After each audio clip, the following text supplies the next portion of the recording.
की बारीकियां सिखाई थी। 1980 के दौरान एक और स्टूडेंट उनसे क्रिकेट की बारीकियां सीख रहा था, जिसका नाम था उदय कोटक। उदय कोटक को फाइनेंस की पढ़ाई के साथ साथ क्रिकेट में बड़ी दिलचस्पी थी। इसी वजह से वो क्रिकेट की ट्रेनिंग रमाकांत आचरेकर से ले रहे थे। लेकिन एक मैच के दौरान जब फील्डर ने स्टंप की तरफ वापस से बॉल फेंकी तो वो बॉल गलती से उदय कोटक के सिर पे जाकर लगी। वो इंजर्ड हो गए, उन्हें हॉस्पिटलाइज किया गया। उनकी पढ़ाई बीच में छूट गई क्योंकि उन्हें रिकवर करने में काफी समय लग गया। इसी दौरान उनकी फैमिली ने उनसे कहा कि क्रिकेट बहुत रिस्की है, ये तुम्हारा पैशन है लेकिन करियर नहीं हो सकता, तुम अपनी पढ़ाई पे क्यों ध्यान नहीं देते।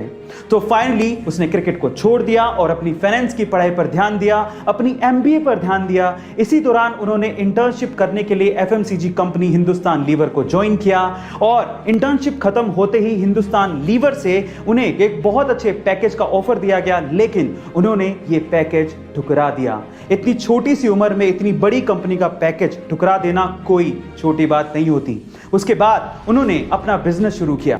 हिंदुस्तान लीवर जैसी बड़ी कंपनी का ऑफर ठुकराते टाइम उदय ने यही सोचा कि पहले अपने बिजनेस के लिए ट्राई तो कर लें, अगर फेल हुए तो फिर जॉब तो करनी ही। और इसी वजह से उसने अपनी कंपनी शुरू की, जिसका नाम था Kotak capital money finance limited. बहुत लोग अपनी जिंदगी में सिर्फ ये शिकायत करते रहते हैं कि उनके पास कैपेबिलिटीज बहुत है, लेकिन उन्हें कभी अपॉर्चुनिटी मिली नहीं। अपॉर्चुनिटी मिलती नहीं है मेरे दोस्त, वो कहीं आपके आसपास ही है, उसे ढूंढना पड़ता है। और कुछ ऐसा ही किया उदय कोटक ने। उदय कोटक का दिमाग बहुत तेज चलता था। वो अपने आसपास कमाने की अपॉर्चुनिटीज ढूंढते रहते थे और अपने हाथ से उन अपॉर्चुनिटीज को जाने नहीं देते थे। 1980 के दौरान उन्हें ऐसी एक बड़ी अपॉर्चुनिटी मार्केट में दिखाई दी। वो क्या थी? उस दौरान मारुति 800 कारों का बड़ा क्रेज था, पर अगर आपको ये कार चाहिए तो आपको एडवांस में पूरा पैसा देना पड़ता था, लेकिन साथ ही कार की डिलीवरी के लिए 6 महीने का इंतजार करना पड़ता था। अब इस बंदे ने यहीं पे अपना दिमाग चलाया, क्योंकि जहां पे समस्याएं होती हैं वहीं पे अपॉर्चुनिटी होती है कमाने की। समस्याएं थी दो। पहला, पूरा पैसा देना पड़ता था कार की बुकिंग के लिए। दूसरा, 6 महीने का इंतजार करना पड़ता था। इस बंदे ने खेला बहुत बड़ा गैम्बल।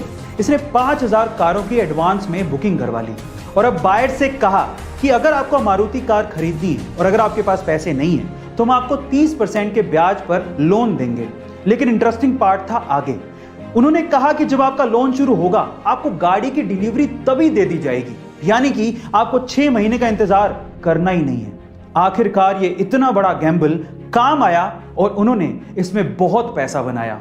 फाइनली उदय कोटक के दिमाग के चलते कोटक महिंद्रा पहला ऐसा प्राइवेट बैंक बना जिसे आरबीआई ने बैंक चलाने की अनुमति दी थी। इसीलिए हिम्मत मत हारो, अपॉर्चुनिटीज का इंतजार मत करो, उन्हें क्रिएट करो।